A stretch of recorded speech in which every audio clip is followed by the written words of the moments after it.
All right, guys, I need you to go ahead. If you've got your Bible, why don't you go and open it up to Matthew chapter 5. Maybe you want to grab your phone and get onto your app and open up to that.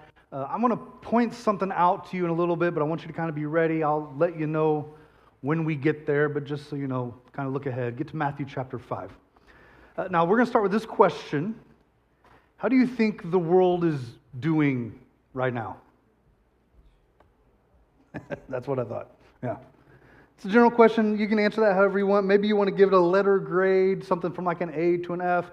Maybe you would give an A because you think everything is just great and perfect and everything's working the way you want it to. Maybe you would give it a B because you recognize that it's good, but there's some room for improvement, right? And maybe you would give it a C because you see that there's some deficiencies that are causing a few problems here or there. Maybe you'd give it a D because you don't just see deficiencies, you see major issues. But it's not like the world's on fire, or maybe you would just give it an F for fire, right? Like there's just a major, massive problem. Now, I don't know anyone who would give the world an A right now. I probably know more people who'd be willing to give it an F. I would suppose that most of us are somewhere in between. The world seems to be a mess to varying degrees by everyone's opinion, which means that you probably think that there's some things that need to change in the world. So how would you change it? What would you do? How would you fix it, right? How would you go about bringing the change? It's not so much to me even what change would you make, it's more of how would you go about changing it. Maybe you'd want to control everyone else's votes. Or maybe you would want to make yourself king or the president and you'd try to change everything from a position of authority. Or maybe you'd gather a group of people around you that have like-minded convictions and shared goals, and together you could try to make an impact on the world. What's your strategy? How would you go about changing the world? Now, I asked my favorite AI to give me a strategy on how it would change the world. And he gave me a terrifying answer. And I kind of cried under my desk for a little bit, freaked me out, and I realized I needed to clarify my question. And so instead of asking AI how it would change the world, I instead went back to it and said, how could a person go about changing the world? And this is what it gave me. It says you should first start by working on you, which that was an interesting answer. It suggested that you would increase your ability to execute and adapt and create. You could work on yourself and make a better version of yourself. In fact, it even referred back into history and looked at world changers. Look at that. It's been one of those days. Put it right there. So it goes back and it looks at world changers, and it talked about how they were usually high-level, high-agency individuals who had their own personal strengths. And it said, work on yourself, maybe even for several years, to kind of build that type of a thing within you. Be ruthless in your pursuit of self-improvement. Study success stories and read primary sources and run personal experiments. Track what's working. It even suggested that you would expose yourself to some discomfort. And then after all of that, AI says you need to build around reality. You need to work for close alignment between what you believe and what is actually true, which again is a very fascinating answer to me. AI says most world-changing efforts fail because they're built on what it calls distorted models. It's kind of like when people choose an ideology over evidence of how things actually work in this world. So it says you need to live in reality. It suggests that you would avoid any sort of status games of academia or media or politics in any of those spaces that are going to punish truth. It says seek environments that reward accuracy even over belonging, which is again all very interesting answers. And then the third step was emphasizing coordination. Share your ideas in books and essays and conversations, or high quality ideas, right? They're going to spread if they are true and also useful. And so focus on that clarity and usefulness over some sort of just a simple, quick, viral outrage. It said invest in humans, invest in your kids or your mentees, your collaborators. It even said this, which I really like this. It said one excellent next generation beats many mediocre movements. And so AI says that if you recognize the world around you as messy, and if there's any part of you that is interested in helping bring that change, then you need to start by working on yourself, build around reality, and then coordinate. And that's how you could change the world. There you go. That's simple, right? We all think the world's a mess. This is how we could fix it. Problem solved. Well, there is another way. 2,000 years ago, there's a guy named Jesus who felt the same way about the world that we do. He agrees that it's a mess. In fact, he thought it was such a big deal that he went to some pretty extreme lengths to bring positive change to the world. He came up with a strategy, and that strategy will probably surprise you, but you may decide you want to be a part of it. It's Matthew chapter 5. We're going to start in verse 13. These are Jesus' words where he teaches. He says, "You are the salt of the earth. But if the salt loses its saltiness, how can it be made salty again? It's no longer good for anything except to be thrown out, to be trampled underfoot." He said, "You are the light of the world. A town built on a hill cannot be hidden. Neither do people light a lamp and put it under a bowl. Instead, they put it on its stand, and it gives light to everyone in the house. And in the same way, let your light shine before others, that they may see your good deeds and glorify your Father in heaven." Now, Jesus never mentions the word change in these verses, but he does give us two very clear images of what it looks like to be a part of his kingdom and the ways that it can change the world. And the first image that he gives us is the image of salt. Now, the primary uses of salt in Jesus' world would have been somewhat similar to ours. In Jesus' day, salt was primarily used to preserve food and also to flavor food. Salt has an ability to pierce, to penetrate into whatever environment it may be in. Now, we don't use salt as a preservation or as a preservative as often. It happens in some places, but not so much anymore, because we have refrigerators and freezers, and they kind of do that preserving thing for us. But in Jesus' day, without the modern luxuries that we have, food is going to spoil very quickly if you don't have salt. Salt preservation was a staple of their daily life. And salt enabled people to store food for months or longer. It allowed them to transport it over distances and to even survive seasonal shortages. They used salt to preserve fish and other meats, and they would take other types of food like olives or vegetables, and they would preserve them in a salt brine, kind of like a pickling process that you may be familiar with. And then they would do similar things with even cheeses and fruits and all sorts of different techniques that they had. And all of this was especially relevant for Jesus, who was teaching in an area that he lived in that was near the Dead Sea, which served as a major source of salt. Salt was abundant, very accessible within his region. And so when Jesus is talking to this large crowd and he mentions salt, everyone in his audience needed it, everyone in his audience had it, and everyone in his audience used it. And they immediately thought of preservation and flavor. Salt pierces its environment to preserve and to flavor. And that's what Jesus' movement has looked like since the beginning of the church. Christians have become responsible for preservation. In many ways, the church has become the conscience of culture. The church preserves morality and justice and social conscience. Preservation is salt-like work. And the community of God is also flavored the world in very significant ways. The church can be credited for many advances in all sorts of different fields like science and medicine and things like prison reform and orphanages. The church is heavily involved in the abolition of slavery and the ending of child labor. The church was fundamental in the development of education and literacy. It's been the church over and over and over again. We are the flavor of God in this world. The Jesus movement has pierced every social structure. But sometimes the Jesus movement gets it wrong. Jesus acknowledges that when he says that salt can lose its saltiness, which technically isn't true, which is good because Jesus didn't really say that. Salt doesn't lose its saltiness because it's a pretty resilient chemical compound. But what Jesus says could probably be better translated as defiled. or diluted. Think along those kinds of lines. Salt doesn't become unsalty. It just loses its effectiveness when it's mixed with other substances.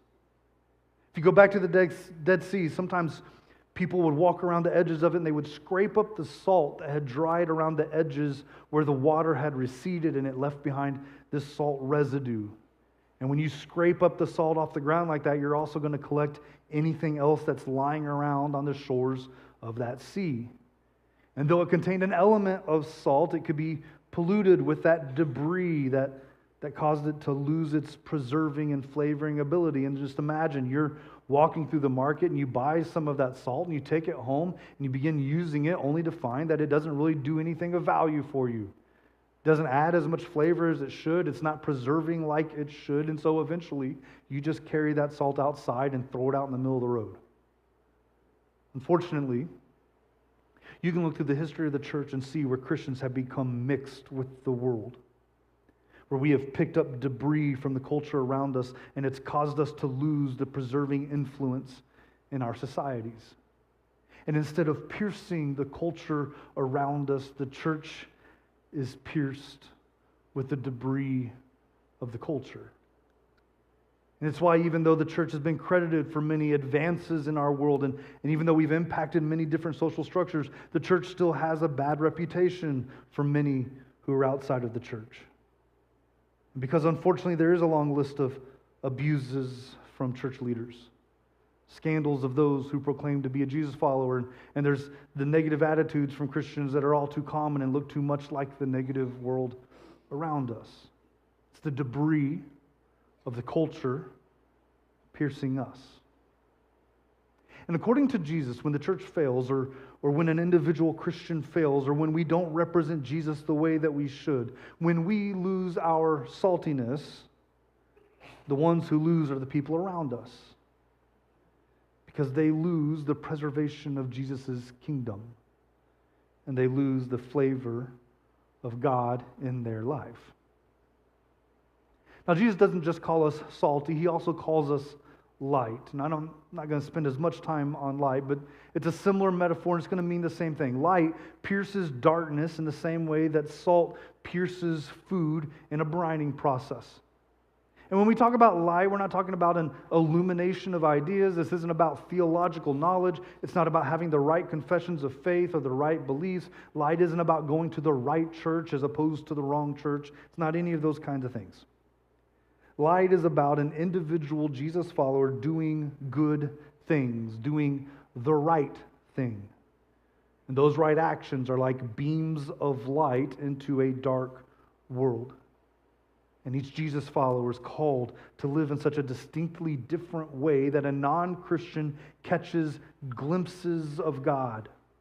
And so we live rightly and we do rightly, and the result is that people see it as they would a beam of light. Now, the Jesus follower who lives out their faith for others to see is on the right track, and that may be a surprise to you.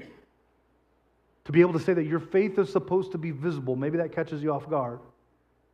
The idea that your faith isn't supposed to be private, maybe that goes exactly against things that you've heard before. Maybe you've been told that your faith is yours, and it's supposed to be kept to yourself, and it's not supposed to be discussed because it's a private matter. Maybe you believe that, maybe you've said that. That's not Jesus, and it's not the Bible, which means that idea is probably from Satan.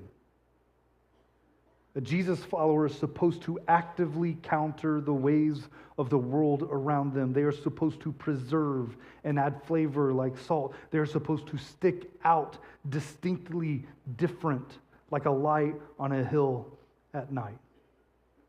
I grew up in West Texas, and I can remember in my young years growing up, my family would drive to southeast New Mexico every year for Thanksgiving. We'd spend Thanksgiving with my dad's extended family, and on the drive home, late that night, November night, Thanksgiving night, we're driving home in the dark, and it's an hour and a half drive from where we were to get home, and it's just a desert wasteland. There's nothing there.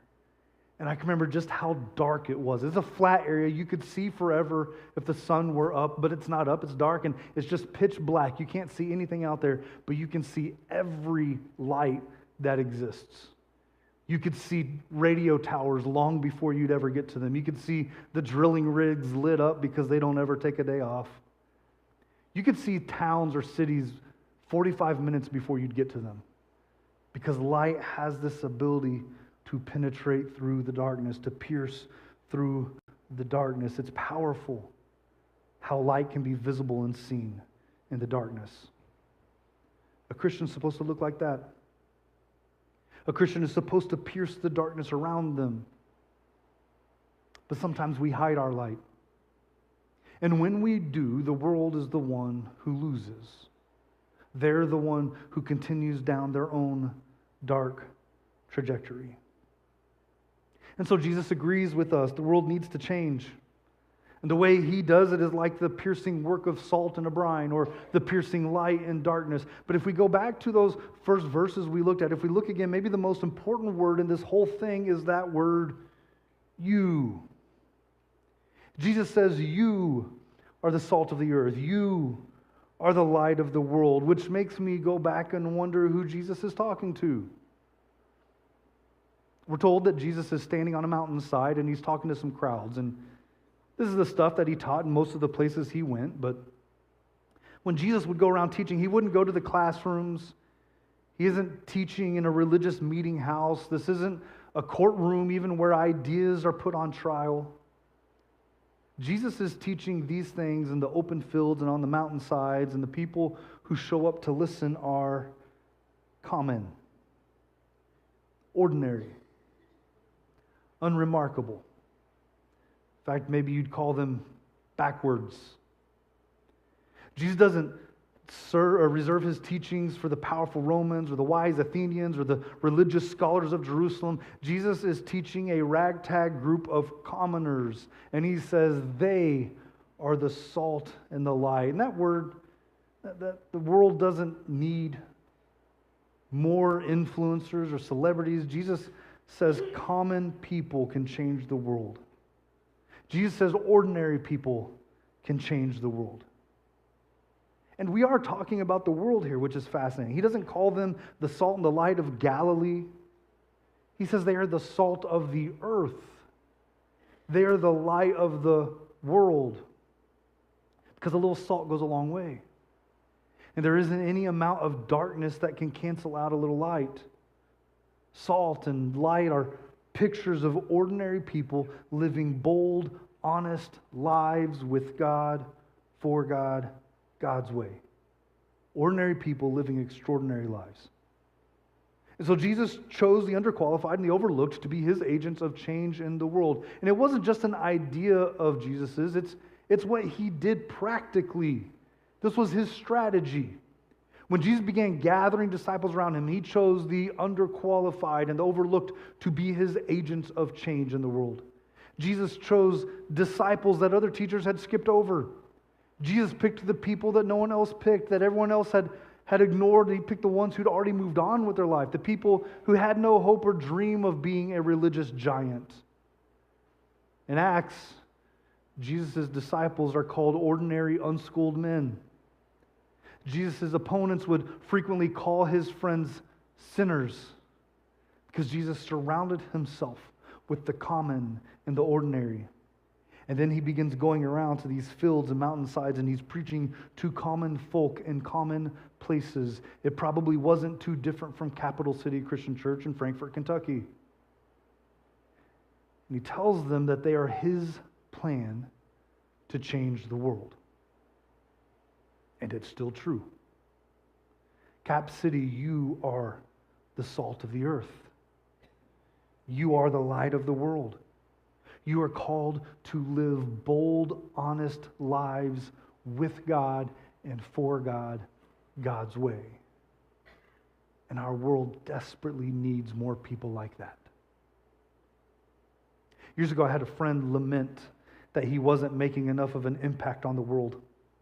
He was a very convicted guy, especially when it came to politics, and his convictions were about how he voted and what he believed, and he thought that those convictions could change the world for the better if he could just get more people to be in agreement with him. It's not an uncommon story. I bet you know someone like that. In fact, you might be that person, right?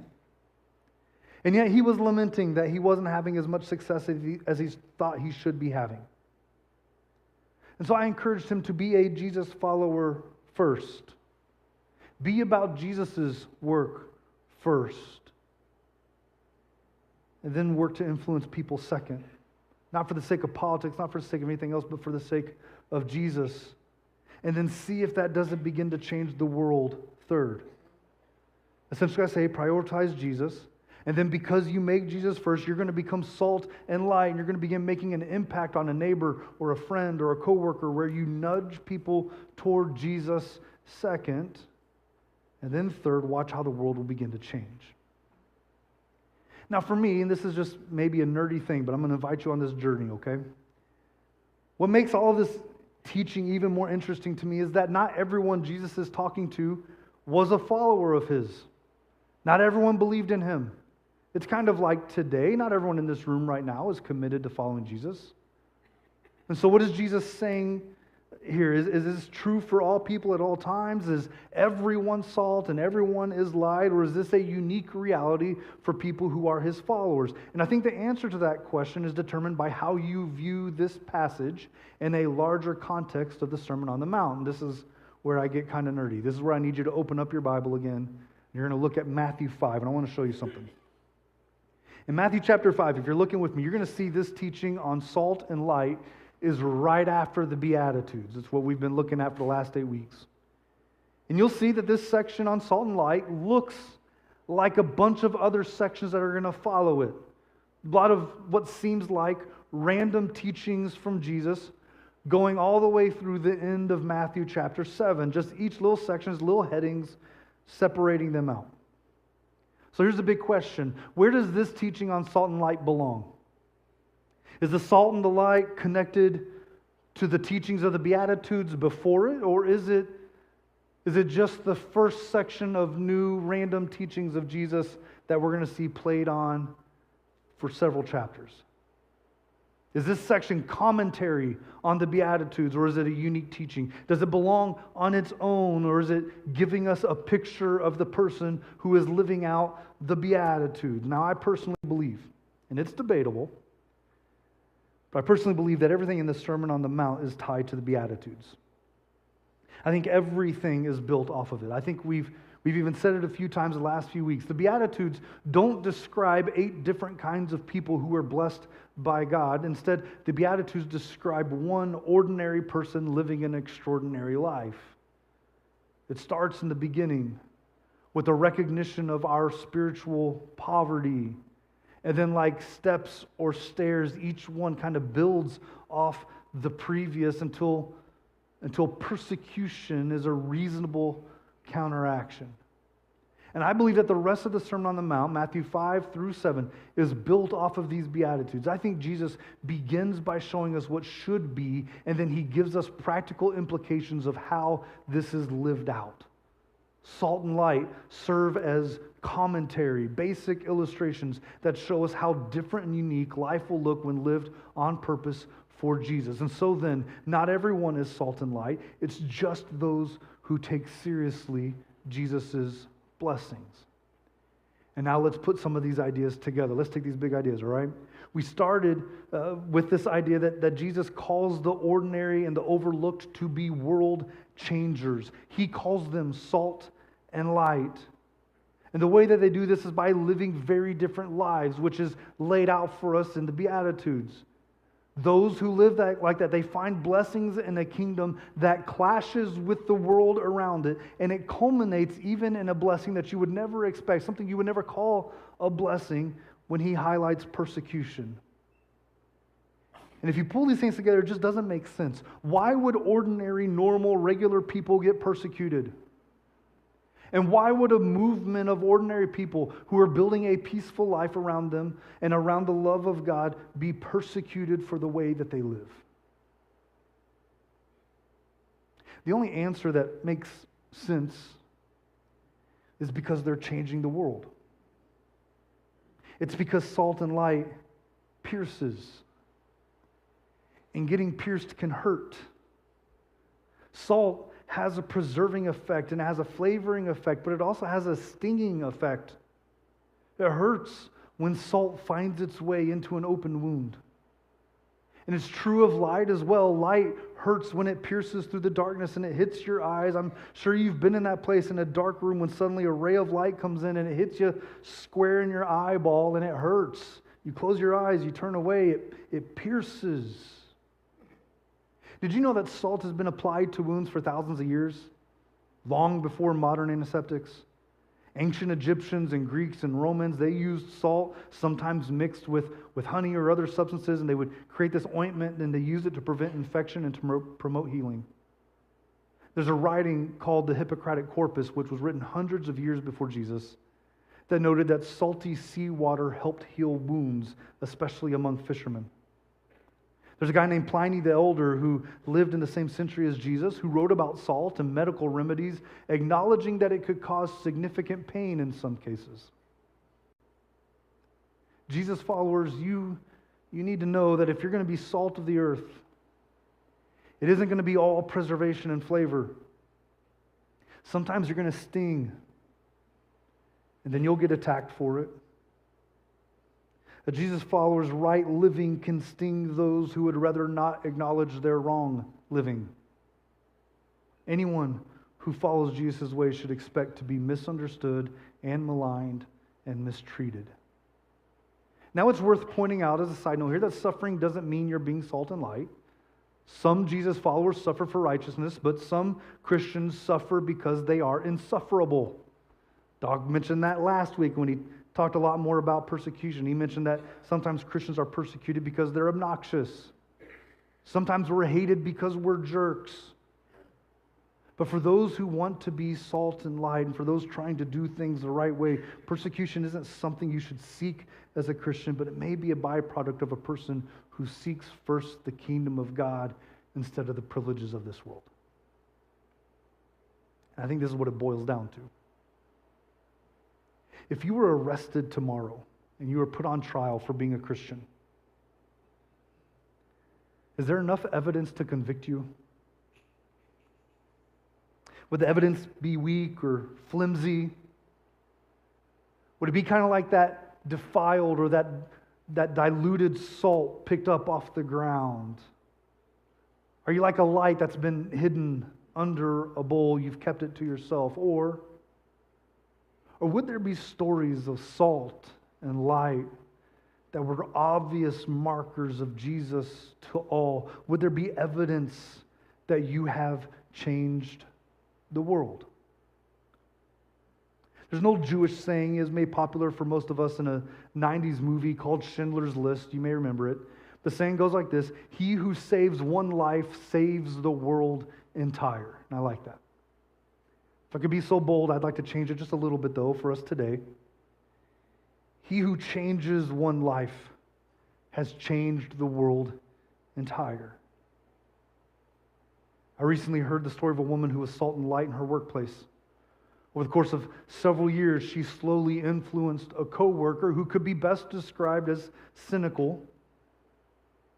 But when that cynical coworker faced a personal crisis, she reached out to the woman who was salt and light, and she began asking her about faith. And that story ends with cynicism converting to commitment to Jesus. And it's salt, and it's light. It's what the kingdom of God looks like. It's the preservation of Jesus' kingdom. It's the flavor of God piercing the lives of people around you. And that woman changed the world. I recently heard of a relationship between a father and son that had been strained largely because of the messes of the father. But later in life, the father found Jesus and he began letting the Spirit work on him, and change began happening, and words like patience and honesty and joy became a part of how you would describe this man, things that had not existed before. Those changes in him brought a change to his relationship with his son, and his son softened. And he became curious about Jesus because he experienced salt and light. He experienced the preservation of God's kingdom in this world. He experienced the flavor of God piercing the lives of people around you. And that father changed the world. So don't take it lightly when Jesus says you are the salt of the earth. and you are the light of the world. You are God's plan to change the world. Because Jesus agrees with us, this place is a mess. And the way that you're going to change the world happens the same way that salt and light change an environment. You preserve what is right and of God. You flavor the areas that you're in with the flavor of God. You become a source of light in a very dark world, and that's my prayer for you today. I pray that that's who we would be as a church. I want to invite you to that. Maybe you want to begin a relationship with Jesus and start working through that. I'd love to have that conversation with you. I'll be sitting right up front. We've also got an elder in the back in our prayer room who'd love to pray with you or talk you through what it looks like to follow Jesus. Both those things would be great. Don't miss an opportunity to be about the way that God is trying to change this world. Don't miss the invitation from Jesus on what this could be for you in your life.